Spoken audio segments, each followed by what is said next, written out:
My name is Sarah, and this is my birth story. After trying to conceive for 5 years, including 2 rounds of IVF, we were overjoyed to find out that we were finally pregnant with twins. Our little boy and girl were doing great in my 32-week appointment.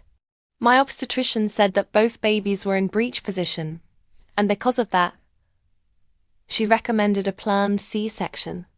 As someone who had always envisioned a natural birth with minimal interventions, I was disappointed to say the least. But after researching and talking to my doctor about the risks, I knew that a surgical birth was the way to go. So I tried to focus on preparing for recovery and getting to meet my babies. The morning of the scheduled C-section, I arrived at the hospital feeling surprisingly calm. The nurses and doctors were all very efficient and kind.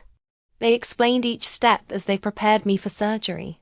My husband sat by my head holding my hand the entire time. The anesthesiologist was amazing and made sure I was comfortable as he administered the spinal block. What was really interesting was that I could feel pressure, but no pain during the whole procedure. I remember the first cry of my son, and then a few minutes later, I heard my daughter cry out as well. It was surreal. I remember so clearly seeing their tiny faces for the first time over the surgical drape. It was absolutely worth every minute of the long journey to get to that point. I woke up feeling groggy and in a lot of pain from the incision. It was really hard to move, and I needed help positioning the twins for breastfeeding. Thankfully, the hospital staff was wonderful, and my mother stayed with us for the first 2 weeks at home. Looking back, I know that my C-section was the safest option for me and my babies.